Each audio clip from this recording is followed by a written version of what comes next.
தமிழ் மக்கள் அனைவருக்கும் வணக்கம் நண்பா. இந்த வீடியோவில் என்ன கவர்மெண்ட் ஜாப் பார்க்க போகிறோம்னு பார்த்தீங்க அப்படின்னா, நம்மளுடைய தமிழ்நாடு அரசாங்கம் வழங்கியிருக்கக்கூடிய அலுவலக உதவியாளருக்கான வேலையை தான் நம்ம பார்க்க போகிறோம். ஸோ அந்த ஜாப்பை பற்றி ஃபுல் டீட்டெயில்ஸ் நம்ம வீடியோக்குள்ள போய் தெளிவாக பார்க்கலாம்.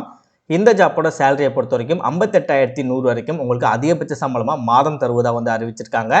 கல்வி தகுதியை பொறுத்த வரைக்கும் வெறும் நீங்கள் 8ஆம் வகுப்பு நீங்கள் பாஸ் பண்ணியிருந்தாலே போதும் இந்த ஜாப்க்கு வந்து எலிஜிபிள். சில பேர் 8ஆம் வகுப்புக்கு அதிகமாக கூட படிச்சிருக்கிறதுக்கு வாய்ப்பு இருக்குது. 8, 10, 12 டிகிரி கூட நீங்கள் படிச்சிருக்கலாம். ஸோ நீங்கள் டிகிரி வரைக்கும் நீங்கள் படிச்சிருந்தாலும் பிரச்சனை வந்து கிடையாது. ஜஸ்ட்டு நீங்கள் 8ஆம் வகுப்பு நீங்கள் பாஸ் பண்ணிதாலே போதும். அந்த குவாலிஃபிகேஷனை வச்சே இந்த ஜாப்புக்கு உங்களால் அப்ளை பண்ண முடியும். முக்கியமான என்ன விஷயம்னு பார்த்தீங்க அப்படின்னா, இந்த ஜாப்பை பொறுத்த வரைக்கும் மேக்ஸிமம் உங்களுக்கு செலெக்ஷன் ப்ராசஸை பொறுத்த வரைக்கும் தமிழில் உங்களுக்கு எழுத படிக்க தெரிஞ்சாலே போதும் அப்படின்னு இருக்காங்க. ஸோ ரொம்பவே சிம்பிளான விஷயம் தான். நல்ல சேலரி, குவாலிஃபிகேஷன் நல்ல குவாலிஃபிகேஷன் தான், கல்வி தகுதி நல்ல கல்வி தகுதி தான், அலுவலக உதவியாளர் வேலை அப்படின்ற போது நல்ல ஒரு வேலை. ஸோ ப்ராப்பரான ஜாப் வந்து யூஸ் பண்ணிக்கோங்க. தமிழகத்தில் இருக்கக்கூடிய எந்த டிஸ்ட்ரிக்டில் இருக்கக்கூடிய அனைத்து உறுப்பினருமே சரி இந்த ஜாப்புக்கு எலிஜிபிள். நீங்கள் எல்லாமே அப்ளை பண்ண முடியும். இந்த ஜாப்போட ஃபுல் டீட்டெயில்ஸ் பார்த்தீங்கன்னா வீடியோக்குள்ள நான் தெளிவாக சொல்லியிருக்கேன். நீங்கள் எப்படி அப்ளை பண்ணணும், என்ன மாதிரி விஷயங்கள் இருக்குது அப்படின்றத ஃபுல் டீட்டெயில் இந்த வீடியோக்குள்ள நான் தெளிவாக வந்து எக்ஸ்பிளைன் பண்ணியிருக்கேன். எந்தளவுக்கு நீங்கள் வீடியோ ஸ்கிப் பண்ணாமல் ஃபுல்லாக பார்த்து இந்த ஜாப்போட ஃபுல் டீட்டெயில்ஸ் தெரிஞ்சுக்கிட்டு அப்ளை பண்ணிக்கலாம், அந்தளவுக்கு இந்த வேலை கிடைப்பதற்கு அதிகமான வாய்ப்புகள் இருக்குது. ஸோ முடிஞ்சளவு வீடியோ ஸ்கிப் பண்ணாமல் ஃபுல்லாக பாருங்கள். ஓகே நண்பா, இதான் பார்த்தீங்கன்னா அவங்க அஃபிஷியலாக கொடுத்துருக்க நோட்டிஃபிகேஷன். ஆக்சுவலாக இந்த ஜாப்பை பொறுத்த வரைக்கும் வெறும் நோட்டிஃபிகேஷன் மட்டும்தான் வந்து ரிலீஸ் பண்ணியிருக்காங்க. எதற்காக அப்படின்னா, இது வந்து முழுக்க பார்த்தீங்கன்னா நேர்காணல் மட்டுமே. ஸோ நேர்காணல் அப்படின்ற போது பார்த்தீங்கன்னா உங்களுக்கு வந்து அப்ளிகேஷன் ஃபார்ம் அந்த மாதிரிலாம் இருக்காது. ஜஸ்ட் அவங்க என்ன நோட்டிஃபிகேஷனில் என்ன கொடுத்துருக்காங்களோ அந்த டாக்குமெண்டேஷன் மட்டும் நீங்கள் எடுத்துகிட்டு போகிற மாதிரி இருக்கும். ஸோ அதனால் பார்த்தீங்கன்னா இதில் நேர்காணல் மட்டும்தான். ஓகே, ஸோ ஆல்ரெடி சொன்ன மாதிரி பார்த்தீங்கன்னா அலுவலக உதவியாளருக்கான வேலை கொடுத்துருக்காங்க. இந்த நோட்டிஃபிகேஷன் லிங்க் நம்ம கீழே டிஸ்கிரிப்ஷனில் வந்து கொடுத்துருக்கோம். டிஸ்கிரிப்ஷனில் தனியாகவே லிங்க் இருக்கும். அந்த லிங்கை நீங்கள் கிளிக் பண்ணி உங்களால் இந்த நோட்டிஃபிகேஷன் வந்து டவுன்லோட் பண்ணி எடுத்துக்க முடியும். இதே மாதிரி சூப்பரான கவர்மெண்ட் ஜாப் பற்றி நீங்கள் ஒன்றுக்கு அப்படியே தெரிஞ்சுக்கணும், நீங்களும் நல்ல கவர்மெண்ட் ஜாப்பில் ஜாயின் பண்ணணும். அதுக்கு நம்ம சேனல் உங்களுக்கு ஒரு சப்போர்ட்டிவான சேனலாக இருக்குது அப்படின்ட்டு நினைச்சால் மட்டும் மறக்காம சேனலை சப்ஸ்கிரைப் பண்ணி பக்கத்தில் பெல் சிம் ஐக்கானை கிளிக் பண்ணி ஆல் அப்படின்ற ஆப்ஷனை கிளிக் பண்ணிக்கோங்க.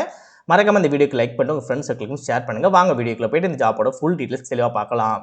நம்ம முன்னாடியே சொன்ன மாதிரி பார்த்தீங்கன்னா காலி பணியங்களை பொறுத்த வரைக்கும் அலுவலக உதவியாளருக்கு வந்து கொடுத்துருக்காங்க. எஸ்சி கேட்டகரியில் இருக்கவங்க மட்டும்தான் பார்த்தீங்கன்னா இடஒதுக்கீடு பெறும் லெட்டராக பார்த்தீங்கன்னா அப்ளை வந்து பண்ணிக்க முடியும். உங்களோட வயதை பொறுத்த வரைக்கும் பார்த்தீங்கன்னா 18 வயதிற்கு குறைவாக இருக்கக்கூடாது, 37 வயதிற்கு அதிகமாக வந்து இருக்கக்கூடாது. கல்வி தகுதியை பொறுத்த வரைக்கும் வெறும் நீங்கள் 8ஆம் வகுப்பு நீங்கள் பாஸ் பண்ணியிருந்தாலே போதும் இந்த ஜாப் வந்து எலிஜிபிள். சேலரியை பொறுத்த வரைக்கும் ஸ்டார்டிங்லேயே உங்களுக்கு 15,700 ஸ்டார்ட் ஆகி 58,100 வரைக்கும் உங்களுக்கு தருவதாக வந்து சொல்லியிருக்காங்க. பிற தகுதிகளை பொறுத்த வரைக்கும் பார்த்தீங்கன்னா உங்களுக்கு தமிழில் எழுத படிக்க தெரிஞ்சாலே போதும் இந்த ஜாப்பில் நீங்கள் எலிஜிபிள். நீங்கள் ஈஸியாகவே அப்ளை பண்ணிக்கலாம். இதில் சில நிபந்தனைகள் கொடுத்துருக்காங்க. அதான் ரொம்பவே வந்து முக்கியமான விஷயம் இந்த ஜாப்பை பொறுத்த வரைக்கும். என்ன மாதிரி நிபந்தனைகள் அப்படின்னா, விண்ணப்பிக்க விரும்பும் நபர்கள் பார்த்தீங்க அப்படின்னா உங்களோட பேர், அதாவது விண்ணப்பிக்க விரும்பும் நபர்கள் பொறுத்த வரைக்கும் நீங்கள் இப்போ இன்டர்வியூ அட்டன் பண்ண போகிறீங்க, நேர்காணலுக்கு போகிறீங்க அப்படின்னா நீங்கள் நேர்காணலுக்கு போகும்போது என்ன மாதிரி டாக்குமெண்டேஷன் எடுத்துகிட்டு போகணும், உங்களுக்கு எந்த மாதிரி ரெஸ்யூம் நீங்கள் ரெடி பண்ணியிருக்கணும் அப்படின்றத வந்து சொல்லியிருப்பாங்க. ஏன்னா இதுக்கு வந்து அப்ளிகேஷன் மாதிரி எதுவுமே கிடையாது அப்படின்றதுனால மட்டும்தான். ஸோ நிபந்தனைகளை ப்ராப்பராக ஃபாலோ பண்ணி ப்ராப்பராக வந்து இந்த ஜாப்புக்கு எடுத்துகிட்டு போங்க. ஸோ நிபந்தனைகளை பொறுத்த வரைக்கும் உங்களோட பேர் வந்து இருக்கணும். உங்களோட அப்ளிகேஷன் ஃபார்ம் கிடையாது, உங்களோட ரெஸ்யூமில் உங்களோட பேர் வந்து இருக்கணும். பிறந்த தேதி, வயது, கல்வி தகுதி, ஜாதி, எந்த இருப்பிட முகவரி மற்றும் பணி அனுபவம் இருந்துச்சு, முன் அனுபவம் இருந்துச்சு அப்படின்னா அந்த முன் அனுபவத்தோட அந்த என்ன நீங்கள் ஒர்க் பண்ணீங்க அப்படின்ற விஷயங்கள் வந்து இருக்கணும். நெக்ஸ்ட் உங்களோட புகைப்படம் வந்து இருக்கணும். ஓகே, புகைப்படம் வந்து உங்களோட ரெஸ்யூமில் வந்து ஒட்டணும் அப்படின்ற அவசியம் வந்து கிடையாது.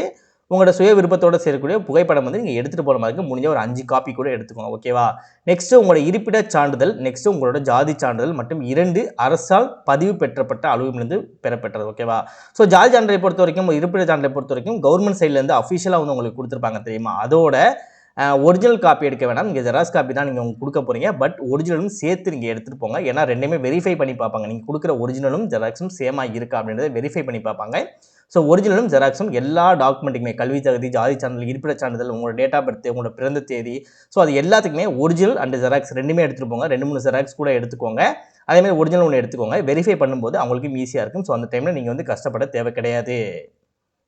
நெக்ஸ்ட் முக்கியமாக பார்த்தீங்க அப்படின்னா நன்னடை சான்றிதழ் வந்து கொடுக்குற மாதிரி இருக்கும். நன்னடை சான்றை பொறுத்த வரைக்கும் பார்த்தீங்கன்னா ஏதாவது உங்கள் ஊரில் இருக்கக்கூடிய ஒரு அரசு அலுவலகர் இருப்பாங்க இல்லையா, ஒரு எங்கேயாவது ஒரு கவர்மெண்ட் டாக்டர்ஸ் இருப்பாங்க, இல்லை கவர்மெண்ட் டீச்சர்ஸ் இருப்பாங்க. ஸோ அந்த மாதிரி இருப்பாங்க இல்லையா, அவங்கள்ட்ட போய்ட்டு நன்னடை சான்றிதழ் வேணும் அப்படின்னு சொன்னீங்க அப்படின்னா நன்னடை சான்றிதழ் பொறுத்த வரைக்கும் நீங்கள் பக்கத்தில் இருக்கக்கூடிய ஜெராக்ஸ் கடை இல்லைனா வந்து ஏதாவது ஒரு சின்ன கவர்மெண்ட் இஷ்யூ டாக்குமெண்ட்லாம் ரிஜிஸ்ட்ரேஷன் பண்ணி கொடுப்பாங்க இல்லையா, அவங்கள்ட்ட போய் கேட்டாலே அவங்களே அந்த ஃபார்ம் கொடுப்பாங்க. அந்த ஃபார்மை நீங்கள் ஃபில் பண்ணிவிட்டு அந்த ஃபார்மை உங்கள் ஊரில் இருக்கக்கூடிய கவர்மெண்ட்டில் ஒர்க் பண்ணக்கூடியவங்கள்ட்ட பார்த்தீங்கன்னா நீங்கள் ஜஸ்ட் ஒரு சைன் வாங்கினாலே போதும். ஸோ கம்பல்சரி அதை நீங்கள் எடுத்துகிட்டே போகணும்.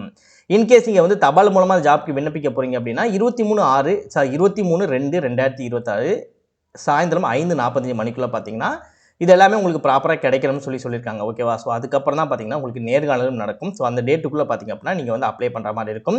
நீங்கள் அப்ளை பண்ண வேண்டிய முகவரி பார்த்தீங்க அப்படின்னா கீழே பார்த்தீங்கன்னா கொடுத்துருப்பாங்க பாருங்கள், விண்ணப்பம் அனுப்ப வேண்டிய முகவரின்னு சொல்லிட்டு இயக்குனர் மதிப்பீடு மற்றும் செயல்முறை ஆராய்ச்சி 3ஆம் தளம் நகர் நிகர்வாக நலம் கொஞ்சம் கன்ஃபியூஸ் ஆகுது. நகர் நிர்வாக அலுவலக வளாகம் ஆர்ஆர்சி நகர் சென்னை 6,28,000 அப்படின்ற இந்த அட்ரஸ் தான் பார்த்தீங்க அப்படின்னா உங்களோட அப்ளிகேஷன். நீங்கள் அதாவது அப்ளிகேஷன் ஃபார்ம் கிடையாது, நீங்களே வந்து இதில் கொடுத்துருக்கூடிய டீட்டெயில்ஸ், உங்களோட பேர் என்ன, உங்கள் நேம் என்ன, ஒரு ரெஸ்யூம் வந்து ஒரு ஜாபுக்கு போகும்போது நம்ம எப்படி அப்ளை பண்ணுவோம்ல, ஸோ அந்த மாதிரி ஒரு ஃபார்மெட் வந்து எடுத்துக்கோங்க. ஸோ அந்த ஃபார்மெட் வந்து உங்களுக்கு நார்மலாக இதுக்கு முன்னாடி கவர்மெண்ட் ஜாப் ரிலேட்டடாக வந்து நீங்கள் அப்ளிகேஷன் தேர்னாலே உங்களுக்கு வந்து கிடைக்கும். ஸோ அந்த அப்ளிகேஷன்லேருந்து நீங்கள் டவுன்லோட் பண்ணி எடுத்து அது ரிலேட்டடாக பார்த்தீங்கன்னா நீங்களே ஒரு A4 ஷீட்டில் வந்து எழுதிக்கோங்க. ஒரு சும்மா நார்மல் ஷீட்டில் இல்லாமல் ஒரு A4 ஷீட்டில் வந்து உங்களோட டீட்டெயில்ஸ் எல்லாமே ப்ராப்பராக நீங்கள் கிளியராக வந்து நீங்கள் ஃபில் பண்ணிவிட்டு இந்த 23/2/2026 சாயந்தரம் 5:40 மணிக்கு முன்னாடியே பார்த்தீங்க அப்படின்னா இந்த அட்ரஸுக்கு நீங்கள் அனுப்புகிற மாதிரி இருக்கும். இன்னும் சில நிபந்தனைகள் வந்து கொடுத்துருக்காங்க, அது என்னென்ன அப்படின்றத பார்க்கலாம். நெக்ஸ்ட்டு உங்களுக்கு வந்து நீங்கள் அந்த உங்களோட அப்ளிகேஷன்லாம் இங்கே அமுச்சு முடிச்சதுக்கு அப்புறம் தான் பார்த்தீங்க அப்படின்னா உங்களுக்கு வந்து நேர்முக தேர்வு வந்து நடக்கும். ஸோ நேர்முக தேர்வை பொறுத்த வரைக்கும் உங்களோட அப்ளிகேஷன் ஒன்ஸ் ஓகே ஆயிடுச்சு, நல்லா குவாலிஃபிகேஷன்லாம் இருக்குது அப்படின்றத உங்களுக்கு கன்ஃபார்ம் பண்ணால் மட்டும்தான் உங்களுக்கு வந்து நேர்முக தேர்வு வந்து நடைபெறும் நாள், நடைபெறும் இடம் அது எல்லாமே பார்த்தீங்கன்னா உங்களுக்கு போஸ்ட் மூலமாக பார்த்தீங்கன்னா நீங்கள் கொடுத்துருக்க அட்ரஸுக்கு இல்லையா, நீங்கள் உங்களோட ரெஸ்யூம்லேயே உங்கள் அட்ரஸ் கொடுத்துருப்பீங்களா, அந்த அட்ரஸுக்கு பார்த்தீங்க அப்படின்னா பாருங்க கடிதம் மூலம், ஓகேவா? கடிதம் மூலம் பார்த்தீங்கன்னா உங்களுக்கு வந்து திரும்ப அக்னாலஜ்மெண்ட் வரும். ஸோ அந்த அக்னாலஜ்மெண்ட் நீங்கள் ஃபாலோ பண்ணி இன்கேஸ் உங்களோட செலக்ட் ஆனிச்சுனா மட்டும்தான் உங்களுக்கு அக்னாலஜ்மெண்ட் வரும். உங்களுக்கு அக்னாலஜ்மெண்ட் வரல அப்படின்னா நீங்கள் வந்து செலக்ட் ஆகலை அப்படின்றது அர்த்தம். ஸோ அதை நீங்கள் வந்து ஃபாலோ பண்ணிக்கோங்க. நெக்ஸ்ட் உங்களோட செலெக்ஷன்ஸ் ப்ராசஸை பொறுத்த வரைக்கும் உங்களோட மதிப்பெண் அடிப்படையில் தான் பார்த்தீங்க அப்படின்னா, அதாவது 8ஆம் வகுப்பு தான் வந்து கொடுத்துருக்காங்க. ஸோ 8ஆம் வகுப்புலையும் வந்து சில மதிப்பெண்கள் வந்து அவங்க எதிர்பார்ப்பாங்க இல்லையா, ரொம்ப லோவாக இருக்கக்கூடாது. நார்மலாக ஒரு 8ஆம் வகுப்புக்கான குவாலிஃபிகேஷன் இருக்கும் இல்லையா, ஸோ குவாலிஃபிகேஷனில் வந்து மதிப்பெண் அடிப்படையிலாம் பார்த்தீங்கன்னா எடுப்பதா சொல்லியிருக்காங்க. ஸோ 8ஆம் வகுப்பு மதிப்பெண் அப்படின்ற போது உங்களுக்கு நிறைய வந்து ஆப்பர்ச்சுனிட்டி வந்து அதிகமாக வந்து இருக்குது. ஸோ அதை வந்து ஃபாலோ பண்ணிக்கோங்க. நெக்ஸ்ட்டு நீங்கள் நேர்காணலுக்கு நீங்கள் தேர்வாயிட்டீங்க அப்படின்னா நீங்கள் போயிட்டு வர போக்குவரத்து செலவு வந்து எதுவுமே அவங்க வழங்கப்பட மாட்டாங்க. உங்களோட கை காசு போட்டு தான் நீங்கள் போயிட்டு வர மாதிரி இருக்கும். இன்கேஸ் செலக்ட் ஆனாலும் செலக்ட் ஆகட்டுமே நீங்கள் இன்கேஸ் எந்த இடம் சொல்கிறாங்களோ அந்த இடத்துக்கு நீங்கள் கை காசு போட்டு தான் நீங்கள் போட்டு வர மாதிரி இருக்கும். விண்ணப்பதாரரின் சான்றிதழ் சரிபார்ப்பில் அசல் ஆவணங்கள் சமர்ப்பிக்க வேண்டும். ஒன்ஸ் நீங்கள் வந்து ஒரிஜினல் டாக்குமெண்டேஷன் எல்லாமே நீங்கள் கொடுத்துட்டீங்க, நீங்கள் செலக்ட் ஆகிட்டீங்க அப்படின்னா உங்களோட ஒரிஜினல்ஸ் வந்து கேட்பாங்க. ஒரிஜினல்ஸ் எல்லாமே நீங்கள் சப்மிட் பண்ணுற மாதிரி இருக்கும். ஸோ கவர்மெண்ட் சைடு தான் அப்படின்னாலே எந்த பிரச்சனை வந்து கிடையாது. நீங்கள் தாராளமாக நீங்கள் வந்து சமர்ப்பிக்கலாம். நெக்ஸ்ட் உங்களோட டாக்குமெண்டேஷன் எல்லாமே சரிபார்த்த பின்பு எல்லாமே கரெக்டாக இருக்கா அப்படின்றத பார்த்தீங்கன்னா அந்த கமிட்டி இருப்பாங்க இல்லையா, அவங்க வந்து அந்த செலெக்ஷன் ப்ராசஸில் இருக்கவங்க வந்து ஓகே இது எல்லாமே கரெக்டாக இருக்குது இவங்கள்ட்ட அப்படின்னா மட்டும்தான் நெக்ஸ்ட்டு நீங்கள் வந்து நேர்காணலே பார்த்தீங்கன்னா உங்களுக்கு வந்து அனுமதி வந்து வழங்கப்படும் சொல்லியிருக்காங்க. இன்கேஸ் சில பேர் ஃபேக்காக ரெடி பண்ணியிருப்பாங்க, சில பேர் பொய்யான தகவல்களை சொல்லியிருப்பாங்க, ஒரிஜினலை வெரிஃபை பண்ணும்போது வேறு மாதிரி இருக்கும். ஸோ அந்த மாதிரி இருந்துச்சு அப்படின்னா உங்களுக்கு வந்து நிராகரிக்கப்படும் அப்படின்னு இருக்காங்க. ஸோ முடிஞ்ச அளவு பார்த்தீங்க அப்படின்னா நீங்கள் மேக்ஸிமம் உங்களோட ஒரிஜினல்ஸ் எல்லாமே நீங்கள் ப்ராப்பராக கொடுத்து நீங்கள் ப்ராப்பராக அப்ளை பண்ணுற மாதிரியே பாருங்கள். அப்போ தான் வந்து இந்த ஜாப் உங்களுக்கு கிடைக்கிறதுக்கு அதிகமான வாய்ப்புகள் இருக்கும். ஸோ இவ்வளோ தூரம் கஷ்டப்பட்டு போயிட்டு ஏதாவது நீங்கள் ஃபேக்கான தகவல்கள் கொடுத்துருக்கீங்க, அதை கண்டுபிடிச்சிட்டாங்க அப்படின்னா உங்களால் வந்து ஜாப்பில் வந்து உங்களுக்கு ரிஜெக்ட் பண்ணிடுவாங்க. நெக்ஸ்ட் உங்களால் அப்ளை பண்ண முடியாது. நெக்ஸ்ட் வரும்போது மட்டும் தான் அப்ளை பண்ண முடியும். ஸோ ப்ராப்பராக ஃபாலோ பண்ணுங்கள். இன்கேஸ் இதை பற்றி வேறு எதுவும் உங்களுக்கு டவுட் இருக்குன்னு கிளியராக உங்களுக்கு எக்ஸ்பிளைன் பண்ண அப்படின்னா இந்த கடைசி டேட் முடியதுக்கு முன்னாடியே ப்ராப்பராக கமெண்ட் பண்ணுங்கள்.